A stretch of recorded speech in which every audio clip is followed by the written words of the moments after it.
예, 오늘은 교회록으로 주연절 후 네 번째 주일입니다. 오늘 우리가 읽은 말씀은 고린도전서 1장 23절의 말씀, 그리고 2장 1절부터 12절까지의 말씀이고요.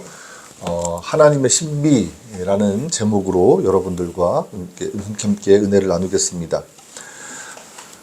인간의 이성으로는 이제 이해할 수 없고 어떤 이론이나 지식으로도 명쾌하게 설명되지 않는 영역이 있습니다. 우리는 그런 영역을 신비라고 부릅니다. 오늘날 과학이 눈부시게 발전했지만 신비의 문제를 해결할 수는 없습니다. 사실 과학은 우리 인간 존재를 이렇게 규명하는 것조차도 버거운 일입니다. 가령 우리 마음속에서 일어나는 활동이나 미묘한 감정의 변화, 이런 것들을 과학으로 설명할 수 없습니다. 또 우리가 인생에서 일어나는 수많은 우연들도 과학으로는 도저히 설명할 길이 없습니다. 그래서 누군가의 말처럼 인간의 삶은 기적으로 가득 차 있다라는 말이 과언이 아니라는 생각도 듭니다. 오늘 본문도 그런 신비에 관한 말씀입니다. 물론 자연의 신비나 인간 삶의 신비가 아니라 모든 신비 중에서 가장 심오한 하나님의 신비를 다루고 있는 말씀입니다. 자, 먼저 1절에 보니까 여러분 1절에 보시면 2장 1절에 보시면 하나님의 비밀이라는 말이 등장합니다. 개역개정 성경에서는 하나님의 비밀이라고 번역하지 않고 하나님의 증거라고 번역을 했는데 또 새번역 성경은 우리 새한글 성경처럼 하나님의 비밀이라고 번역을 했습니다. 성경의 그 사본들을 이렇게 쭉 살펴보면 하나님의 비밀로 이렇게 적혀져 있는 사본도 있고 하나님의 증거라고 적혀 있는 사본들도 있는데 대부분의 사본은 하나님의 비밀이 더 많습니다. 그래서 여러분 우리가 가지고 있는 새한글 성경에도 보니까 사본에 따라서 비밀로 적혀 있는 사본도 있고 증거로 적혀 있는 사본도 있다 보니까 각주 처리를 해 놓았죠. 여러분 성경 보시면 있죠. 3번이라고 해서 어떤 사본에서는 증거를 이렇게 되어 있습니다. 그래서 증거라고 기록된 사본도 있고 비밀이라고 기록된 사본도 있는데 비밀이라고 기록된 사본이 더 많다. 이렇게 이해를 하시면 좋겠습니다. 근데 어쨌든 이제 증거로 읽든지 비밀로 읽든지 여기서 증거 혹은 비밀이 말하는 것은 하나님의 복음을 이야기하는 것이죠. 바울은 하나님의 비밀을 여러분에게 널리 알렸다 이렇게 말씀하죠. 하나님의 비밀을 여러분에게 널리 알리면서 말이나 지혜의 뛰어남을 끌어대지 않았다 이렇게 바울이 말합니다. 여기서 말하는 이제 하나님의 비밀이라고 하는 것은 복음이고 특별히 십자가의 복음을 의미합니다. 2절을 보니까 바울이 이렇게 얘기를 합니다. 여러분 가운데 있으면서 나는 그 무엇도 알지 않기로 마음을 정했기 때문입니다. 예수 그리스도 곧 십자가에 매달리신 이분 말고는요. 바울은 십자가에 매달리신 예수 그리스도를 복음으로 이해를 했습니다. 그리고 그 복음을 하나님의 비밀이라는 말로 표현한 것이죠. 여기서 비밀에 해당하는 헬라어 단어가 여러분 많이 들어보셨을 단어입니다. 미스테리온이라는 단어입니다. 우리가 영어로 미스터리라는 말 많이 쓰죠. 그 미스터리가 바로 여기에서 온 말입니다. 미스터리를 이제 우리 영어 사전에서 찾아보면 어떻게 한국말로 설명을 해 놓았냐면 신비, 수수께끼, 비밀 이렇게 이제 설명을 해 놓았는데 뭔가 좀 불가사의하고 합리적으로 설명이 되지 않는 것, 이해하기 어려운 것, 그런 게 바로 미스터리입니다. 바울은 십자가에 매달리신 예수 그리스도를 복음으로 이해했지만 그것을 하나님의 신비 혹은 하나님의 비밀, 그러니까 미스테리온이라는 단어로 표현한 것입니다. 왜 바울이 좀 뭔가 불가사의하고 좀 이해하기 어렵고 이런 그런 의미의 단어인 미스테리온이라는 단어로 십자가 복음을 설명했을까요? 바울이 이렇게 표현한 데에는 십자가 사건을 바라보는 당대 사람들의 인식을 반영해서 이렇게 표현한 것입니다.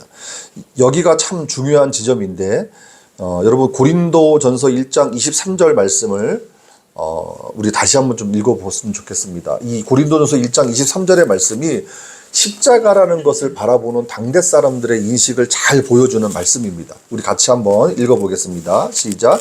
그렇지만 우리는 그리스도 곧 십자가에 매달리신 분을 선포하고 있습니다. 그리스도께서 십자가에 매달리셨다는 것은 유대야 사람들에게는 걸려 넘어지게 하는 일이고 다른 민족들에게는 허무맹랑해 보이는 일입니다. 여러분들은 개역개정 성경이 좀 더 익숙하실 거예요. 그래서 이 개역개정 성경에서는 1장 23절을 어떻게 합니까? 유대인들에게는 거리끼는 것이고 이방인들에게는 어리석은 것이다, 이렇게 번역을 합니다. 자, 바울이 전했던 복음은 십자가에 못 박히시고 매달리신 예수 그리스도를 전하는 것입니다. 왜냐하면 그것이 인간의 구원을 위한 하나님의 행위이기 때문입니다. 하지만 그 사건이 유대인들 눈에는 걸려 넘어지게 하는 일이고 이방인들 눈에는 허무맹랑해 보였다는 겁니다. 개역개정 성경 표현으로 하자면 유대인들에게는 거리끼는 일이었고 이방인들에게는 어리석은 것처럼 보이는 일이었다는 겁니다. 여기서 걸려 넘어진다에 해당하는 헬라어 단어가 스칸달론입니다. 스칸달론. 혹시 좀 영어에 비슷한 발음으로 되는 단어가 혹시 떠오르지 않습니까? 영어의 스캔들이라고 하는 말이 바로 여기에서 온 말입니다. 그런데 영어의 스캔들은 지금 어떤 의미로 쓰입니까? 추문이라는 뜻으로 좀 많이 쓰이지 않습니까? 그래서 연예인들이 뭐 남녀 간에 어떤 이제 뭐 이성교제 이렇게 있으면 그게 스캔들이 났다라고 기사가 나고 그러지 않습니까? 그래서 추문이라는 뜻으로 더 많이 쓰이는데 본래 이 스칸달론이라고 하는 말은 걸림돌이라는 뜻입니다. 걸려 넘어지게 하는. 그래서 개역개정 성경에서는 이 스칸달론을 거리끼다라고 번역을 한 거죠. 어쨌든 유대인들 입장에서는 이 십자가 사건이 받아들이기 어려운 일이었습니다. 왜냐하면 율법의 조항 때문입니다.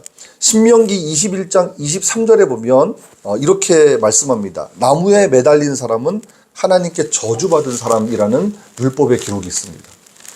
그러니까 율법에 익숙한 유대인들의 눈에 볼 때 예수라고 하는 사람이 십자가에 매달려 죽었다? 그거는 하나님께 저주받은 사람이라는 인식이 있었던 거지, 거기서 어떤 구원의 사건이 일어난다는 것은 도저히 받아들일 수 없는, 이해할 수 없는 일이었던 겁니다. 바울도 그걸 인정했습니다. 맞아. 나무에 매달린 사람마다 하나님께 저주를 받은 사람이라는 기록이 신명기에 기록되어 있는데 나도 그걸 인정해. 그러나 예수가 십자가에 매달린 것은 하나님께 저주를 받은 것이긴 한데 우리를 위해서 저주를 받은 거야 라고 말하죠. 여러분 갈라디아서 3장 13절 말씀을 한번 찾아볼까요?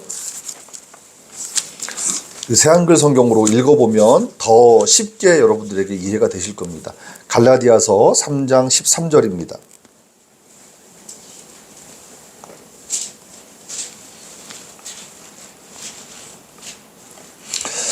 같이 한번 읽어보겠습니다. 시작. 그리스도께서 값을 치르고 우리를 율법의 저주에서 풀어주셨습니다. 우리를 위해서 저주를 받으심으로써요. 성경에 이렇게 적혀 있기 때문입니다. 나무에 매달린 사람은 모두 저주받은 사람이다. 그러니까 나무에 매달린 사람마다 하나님께 저주를 받은 사람이라는 신명기의 기록을 유대인들이 알고 있었기 때문에 십자가에서 죽은 예수는 하나님께 저주받은 사람일 뿐이지 그 사람이 우리를 구원한다? 그 사람을 믿음으로써 우리가 구원을 받는다? 받아들이기 어려웠던 거예요.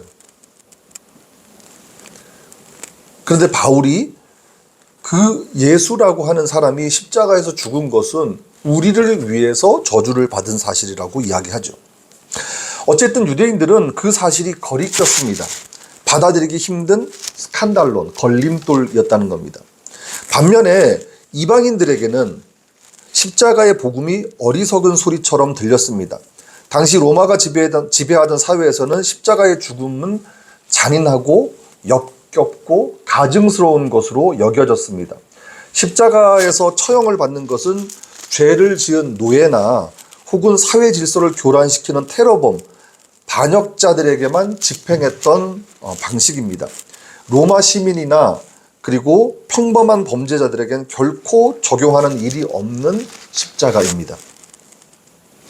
그런데 그 십자가에서 죽은 사람이 구원자라는 사도들의 복음을 그들이 어떻게 받아들이겠습니까?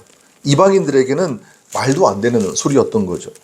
아니, 세상에 어떤 신이 인간에 의해서 죽을 수가 있냐는 겁니다. 그렇게 인간에 의해서 죽었는데 그 죽은 인간이 우리를 구원한다고? 말도 안 되는 소리지. 그래서 허무맹랑해 보였다는 겁니다. 이렇듯 십자가 복음은 합리적으로 설명하기 어려웠습니다. 신앙을 배제한 상태에서는 유대인이든 이방인이든 납득하기 어려웠던 겁니다. 물론 오늘날을 살고 있는 현대인들도 마찬가지입니다. 십자가 복음을 전했던 바울도 하나님의 신비, 미스테리온이라는 말로 표현했을 만큼 십자가를 통한 구원은 경이로운 것이었습니다. 그러나 중요한 것은 십자가 사건이 하나님이 행하신 사건이기 때문에 그것을 받아들이는 데에도 하나님의 역사가 있었다는 사실입니다. 바울 자신도 십자가의 복음을 스스로 깨달은 것이 아니었습니다. 스스로의 능력으로 도달한 것이 아니라 하나님의 능력, 곧 성령에 의한 믿음으로 받아들이게 된 것입니다. 바울은 고린도전서 12장 3절에서 성령님을 힘입지 않고서는 아무도 예수님은 주님이시다라고 고백할 수 없다는 말을 합니다. 십자가의 복음을 받아들이는 데에는 인간 이성의 차원이 아닌 하나님의 역사심이 있다는 이야기입니다. 여러분, 아주 오래전에 우리 그리스도인들 사이에서 많이 읽힌 책이 있는데 이어령 선생님이 쓰신 지성에서 영성으로라는 책, 여러분 혹시 아십니까? 그 책 다 읽어보셨나요? 예. 그 책에 보면 이어령 선생이 회심이라는 것, 그러니까 마음을 돌이켜서 예수를 믿지 않던 사람이 예수를 믿게 되는 그 회심을 설명하는데, 이거는 지성의 차원으로 설명할 수 없다고 이야기합니다. 이건 오로지 영성의 차원에서만 이해할 수 있고 설명할 수 있다라고 얘기하죠. 같은 맥락입니다. 사람이 회심을 해서 믿음의 사람이 되는 것은 하나님의 역사를 통해서만 가능한 일입니다. 십자가에 매달리신 그리스도를 주님으로 고백하는 것은 이 세상의 지혜나 통치자들의 지혜로 되는 것이 아닙니다. 그것은 하나님의 지혜, 하나님의 능력, 하나님의 성령으로 하시는 일입니다. 오늘 본문에서 바울이 말하는 핵심이 바로 여기에 있습니다. 바울이 전하는 십자가의 사건은 하나님의 신비입니다. 그것은 어떤 논리로 설명되는 것이 아닙니다. 그래서 바울은 십자가의 복음을 전할 때 말이나 지혜의 뛰어남을 끌어대지 않았다고 2절에서 말하죠. 또 4절을 보십시오. 내 말과 내 선포는 지혜의 설득력 있는 말로 한 것이 아니라 성령님의 능력을 보여줌으로 한 것이라고 말씀합니다. 바울은 당시에 유행했던 어떤 수사학적인 기교나 웅변 기술을 사용하지 않았습니다. 어떤 포장도 없이 그저 십자가의 복음만 선포했다는 이야기입니다. 에스겔서에 보면 하나님께서 에스겔 선지자에게 당신의 말을 대언하라고 하실 때 이렇게 부탁하는 장면이 있습니다. 너는 여호와의 말이 이러이러하다라고 전해라. 거기에 너의 생각을 주입해서 그거를 이렇게 양념을 해서 선포하는 것이 아니라 하나님의 말씀을 있는 그대로 전하라는 거죠. 바울은 그런 부분에서 아주 철저했던 겁니다. 그러나 바울이 십자가 복음을 전할 때 하나님의 역사하심이 있었습니다. 성령의 나타나심이 있었고 하나님의 능력이 나타났습니다. 여러분 3절을 한번 보실까요? 3절에서 바울은 이렇게 고백합니다. 나 자신도 여러분 곁에 있을 때 약함과 두려움과 많은 떨림에 사로잡혀 있었습니다. 언뜻 보면 바울이라는 사람도 아주 인간적인 고뇌가 있었구나 싶습니다. 특별히 저와 같은 설교자 입장에서 보면 바울도 사람들 앞에서 하나님 복음을 전할 때 좀 두렵고 떨렸나? 이런 생각도 들 정도입니다. 저도 개인적으로 제가 설교했던 순간들을 다 떠올려 보면 지금도 그렇지만 사람들 앞에서 나서서 하나님 말씀 전한다는 게 참 두려운 일입니다. 첫 번째 설교할 때 막 다리를 떨었어요. 그때 지금 생각해 보면. 근데 어쨌든 사도 바울은 복음을 전하면서 떨었어요. 사람들 앞에서는 두려움 때문에 떨었을까요? 아니면 자신의 실력이 부족해서 내가 제대로 하나님 말씀을 전하지 못할까 그런 두려움에 떨었을까요? 아닙니다. 바울에게는 그런 두려움이 아니라 거룩한 부담감이 있었습니다. 코린트 사람들을 믿음의 사람으로 만들고 싶었지만 그것은 자신의 지식으로 되는 것도 아니고 능란한 말솜씨로 되는 것도 아니라는 사실을 잘 알았기 때문입니다. 오히려 자신을 감추어야 했습니다. 자신이 드러나면 안 된다는 것을 누구보다도 잘 알았습니다.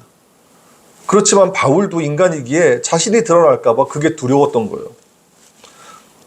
십자가 복음만 정직하게 선포되기를 바라면서 하나님의 역사 앞에서 두려워하고 떨었다는 고백을 하고 있는 겁니다. 바울은 자신이 하나님의 역사 앞에서 고꾸라진 것처럼 코린트 사람들도 그렇게 되기를 간절히 원했습니다. 그가 피 묻은 십자가의 복음에 고꾸라졌기 때문에 십자가의 복음만을 전했습니다. 여러분, 복음은 시장에 내다 파는 제품이 아니죠. 그래서 그걸 좀 매끈하게 보이려고 이미지를 조작할 필요가 없습니다. 그 복음을 있는 그대로 전하면 됩니다. 전에 TV 뉴스를 보다가 시장에 과일을 내다 파는 그 상인들이 그게 아주 신선하게 보이게 하려고 과일에다가 색소를 입힌다는 뉴스를 제가 본 적이 있습니다. 특히 사과 같은 거 빨갛게 파랗게 보이면 더 먹음직스러워 보이니까 그렇게 색소를 입혀서 아주 매끈한 사과처럼 보이게 하는 그런 뉴스를 본 적이 있는데 복음은 그럴 필요가 없다라는 겁니다. 시장에 파는 상품이 아니기 때문입니다. 로마서의 말씀에 보니까 복음에는 하나님의 의가 나타나서 믿음으로 믿음에 이르게 한다는 말씀처럼 복음을 있는 그대로 증거하고 전달하면 하나님의 역사하심이 있다는 얘기죠. 여러분, 믿음이라고 하는 것은 우리 인간의 결단 이전에 하나님의 은총입니다. 우리가 예수를 믿겠다고 결정한 것처럼 보이지만 사실은 하나님께서 성령을 통해서 우리의 마음의 빗장을 여시고 믿음의 선물을 우리에게 주신 겁니다. 그래서 믿음은 우리의 자랑이 될 수 없는 거예요. 내가 믿음이 있다고 자랑하는 것은 그건 진짜 믿음이 아닌 거죠. 5절을 한번 보십시오. 바울이 이렇게 얘기합니다. 여러분의 믿음이 사람의 지혜가 아니라 하나님의 능력에 토대를 두게 하려는 것이었다. 이런 말씀이 있습니다. 그러니까 바울도 사람의 지혜로 그 복음을 이해한 것이 아닙니다. 하나님의 지혜로 복음을 이해했습니다. 그래서 코린트 사람들도 사람의 지혜로 그걸 이해하게 하는 것이 아니라 하나님의 지혜로 그것을 알고 이해할 수 있고 믿을 수 있도록 만들기 위해서 노력했다는 것이죠. 그러나 그의 노력도 결국은 하나님이 하실 일이기 때문에 자기는 자기 할 일만 했다는 겁니다. 십자가 사건은 하나님이 하신 일입니다. 십자가 복음은 하나님의 일을 증언하는 것입니다. 그러므로 십자가 복음을 믿는 것도 하나님의 일하심이 있어야 한다는 말씀입니다. 그래서 사실은 저와 같은 설교자가 가장 경계해야 될 것이 이 복음을 세련되게 포장하고 싶은 욕망에서 벗어나는 일입니다. 설교자들은 그 사람들의 귀를 즐겁게 하고 싶은 욕망이 있어요. 그런 욕망이 없는 설교자를 저는 본 적이 없습니다. 저도 마찬가지로 그런 욕망이 있고요. 논리적으로 완벽한 설교를 하고 싶어하는 그런 욕심들이 다 있습니다. 그러나 인간의 지혜가 화려하게 드러날수록 십자가의 복음은 가려질 수 있다는 사실을 명심해야 합니다. 설교도 그렇고 특별히 간증이 더욱 그렇습니다. 여러분, 간증을 이제 과거에는 간증 시간들이 참 많았습니다만 간증이라고 하는 것이 굉장히 좀 위험한 그런 요소가 있죠. 하나님이 드러나기보다는 자기 자신이 드러날 수 있기 때문에 어쨌든 설교도 그렇고 간증도 그렇고 또 심지어 우리가 전도하는 것도 마찬가지입니다. 무엇이든지 하나님의 말씀을 전할 때에는 하나님이 중심이 되어야 하지 우리가 중심이 되어서는 안 되기 때문입니다. 하나님의 행위가 강조되어야 합니다. 십자가에 못 박히고 매달리신 그리스도는 인간의 눈으로 볼 때는 걸려 넘어지는 스칸달론이었고 또 허무맹랑해 보이는 일일 수 있습니다. 받아들이기도 어렵고 합리적으로 이해되기도 어렵습니다. 그러나 그것은 하나님이 하신 일입니다. 우리 인간을 구원하기 위한 하나님의 사건입니다. 만약 우리가 이 십자가 사건이 정말 믿어진다면 그것은 하나님이 하신 일입니다. 왜냐하면 하나님은 오직 하나님을 통해서만 우리에게 알려지시는 분이기 때문입니다. 그래서 하나님의 신비라는 말을 하는 것이고 하나님의 비밀이라는 말을 하는 겁니다. 바울은 이제 이 비밀을 더 구체적으로 설명하죠. 사람들은 흔히 지혜가 있으면 세상의 이치를 다 깨닫는다고 이야기합니다. 그래서 세상의 이치를 깨달았다고 하는 사람들을 지혜자, 현자라고 하지 않습니까? 그러나 바울은 그런 세상의 지혜로는 십자가의 복음을 알 수 없다고 말합니다. 8절 말씀처럼 십자가 복음은 그 세대의 지배자들 가운데서는 아무도 알지 못했던 일이었습니다.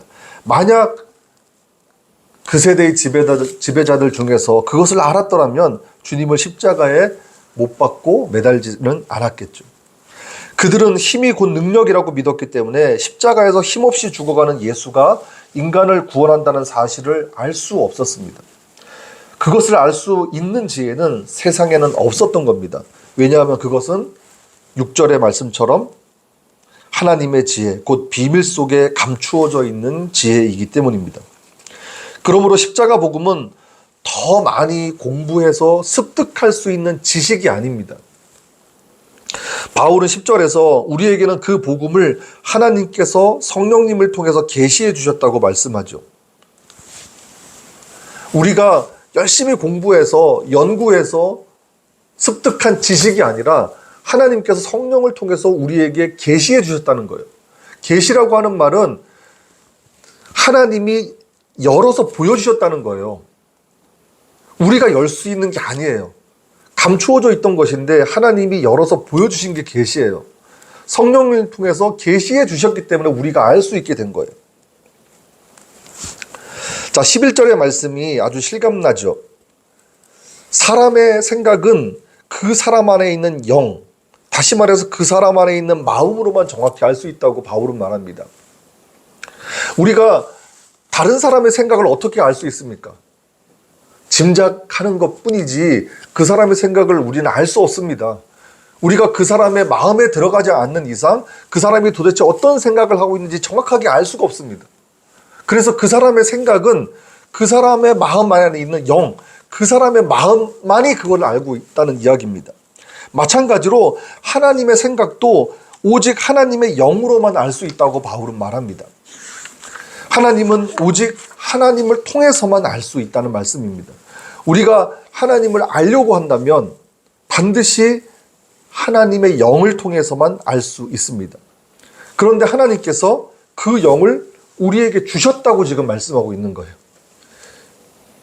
12절 말씀을 보십시오. 우리는 세상의 영이 아니라 하나님께로부터 오는 영을 받았습니다. 그래서 하나님이 우리에게 은혜로 주신 선물들을 우리가 알 수 있게 되었다는 거예요. 여러분, 예수 그리스도께서 십자가에서 죽으심으로 우리를 구원하신 일이 믿어지십니까? 그게 믿어지신다면 하나님이 당신의 영을 통해서 우리에게 알게 하신 겁니다. 십자가에 매달리신 그리스도가 유대인들에게는 걸려 넘어지게 하는 사건이고 다른 민족들에게는 허무맹랑한 이야기처럼 보였습니다. 그래서 수많은 사람이 예수 그리스도의 십자가를 받아들이지 못했습니다. 예수님 당시부터 지금까지 2000여 년의 시간 동안 어떤 사람들은 그것을 받아들였지만 그 어떤 사람들보다 훨씬 더 많은 사람들이 받아들이지 못했습니다. 그러나 사도들로부터 시작해서 지금 이 자리에 앉아있는 우리까지 예수 그리스도의 십자가를 붙드는 사람들이 있습니다. 십자가의 그 미련해 보이는 사랑이 나를 살리는 구원의 능력이고 은혜임을 믿는 사람들이 있다는 것입니다. 만일 우리가 그런 사람이라면 그 십자가에서 죽으신 예수 그리스도의 피로 말미암아 우리가 구원받은 사실을 우리가 알고 깨닫고 믿는다면 그것은 우리에게 일어난 최고의 신비, 하나님의 신비입니다. 이제 우리가 할 일은 그 하나님의 신비, 그 하나님의 비밀을 가진 자로서 사는 일입니다. 주님 앞에 섰을 때 내 생각이나 내 주장을 내려놓고 주님께 자리를 내어드리는 삶을 사는 것. 특별히 우리가 사람들 속에서 사람들과 더불어 살지 않습니까? 우리가 마주하는 사람들 속에서 우리가 남들보다 좀 더 많이 가졌다고, 남들보다 더 많이 알고 있다고 생각하면서 자만하는 것이 아니라, 또 혹은 우리가 남들과 비교해서 조금은 덜 가진 것 같고, 우리가 좀 덜 배운 것 같고, 우리가 좀 부족한 것처럼 느껴져서 낙심할 수 있지만 낙심하지 않고 그렇게 사는 겁니다. 우리에게는 그럴 이유가 없습니다. 하나님의 깊은 생각도 살펴보시는 성령님을 늘 의지하면서 하나님의 신비, 그 하나님의 비밀만을 자랑하면서 사는 우리가 되기를 주님의 이름으로 축복합니다. 함께 걷는 교회라는 이름처럼 주님과 함께, 그리고 이웃과 함께 하나님의 신비로 주어진 그 구원의 길을 아름답게 걸어가는 우리 모두가 되기를 주님의 이름으로 다시 한번 축복합니다. 우리 찬송가 151장을 함께 찬송하겠습니다.